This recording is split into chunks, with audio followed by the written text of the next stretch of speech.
Hello and welcome to the Glowbug Show. I know, my last episode I said was going to be my last episode.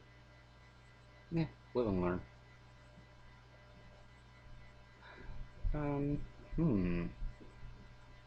What do I want to talk about right now? I'm just observing the vocoder levels there. Apparently my landlady just went upstairs to bed. It's an old, creaky house, so someone shifts on the couch and the entire house seems to go wubba wubba wubba wubba. Even the cat runs across the floor, you can hear it from down here. Okay, he's a good-sized cat, still. Okay, so what to update in the life and misadventures of the one and only inimitable Glowbug? Yeah, inimitable, good word. Huh? My wife's still up. Your wife can get an hour's worth of cleaning because now has to take it all apart because she fucked one thing up.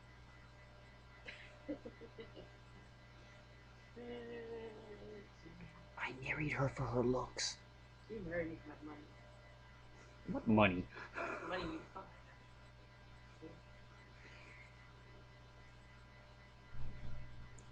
Anyway,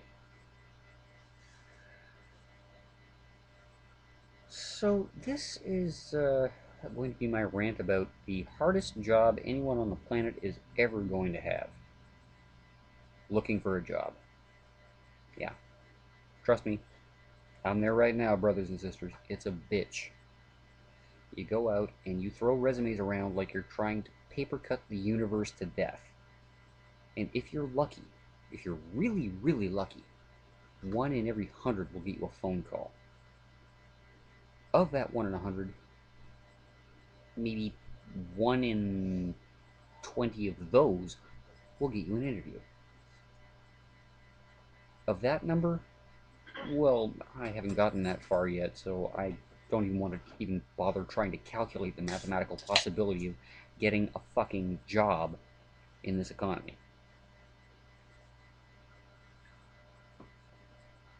Give you an example, you know, just to prove that I'm not too desperate to get a decent paying wage. I was visiting my friend Sean, who I believe I've told you about. Great guy. Been friends with him for ever. Tall, skinny, funny looking guy. Big nose. Uh, he sees this, he's gonna kill me. Uh, anyway, I left his apartment and I decided, okay, I'm gonna walk down to this one temp agency I know of called Manpower. I'm gonna drop off my resume, and then I'm gonna go back to Sean's place. Yeah. I didn't really take certain geographical facts into consideration before I did that.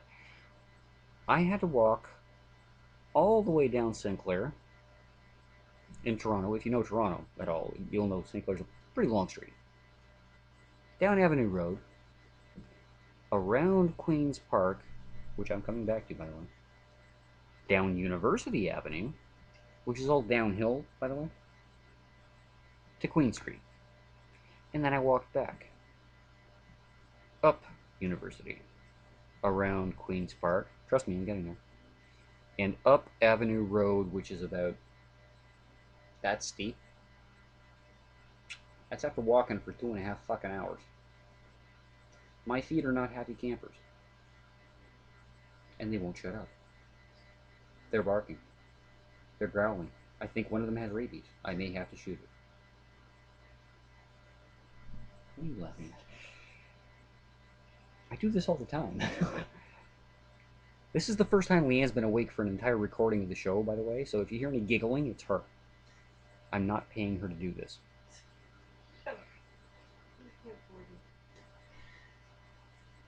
I could say all kinds of things right there, but I won't because I'm a gentleman. Shut up. Fuck. Anyway, the point I was getting to was this, and this is funny. I'm 36 years old, and I've lived my entire life in Ontario.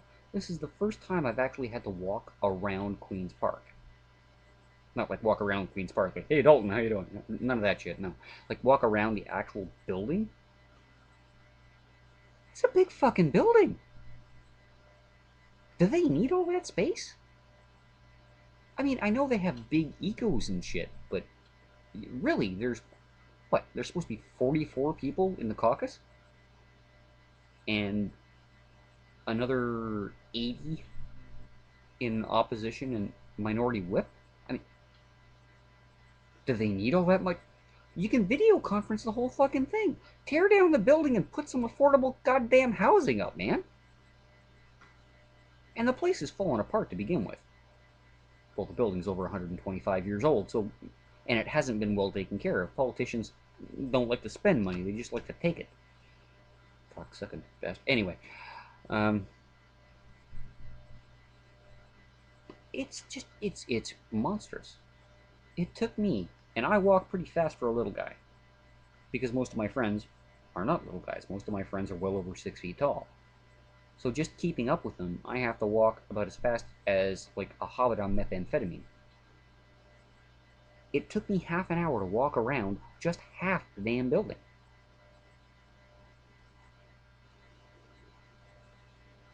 And okay, in the old days, maybe they needed that kind of pomp and circumstance, I guess would be the appropriate term. But it's the 21st fucking century, people. As long as you're relatively clean, you've shaved, and you're wearing a nice suit, you can YouTube your arguments.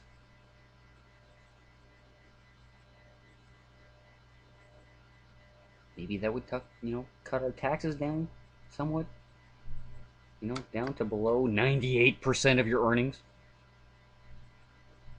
Just a thought.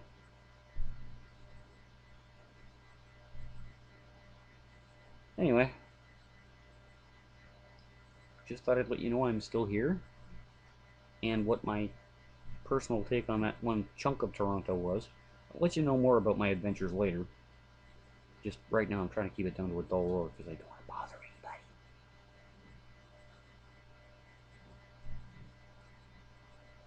So, to one and all, have a good night. And for my fellow Canadians, I hope you have a very happy Thanksgiving. Any extra turkey you can send to. No, I'm kidding. Seriously, send me turkey. This is Glowbug, logging off. For now. Arrivederci.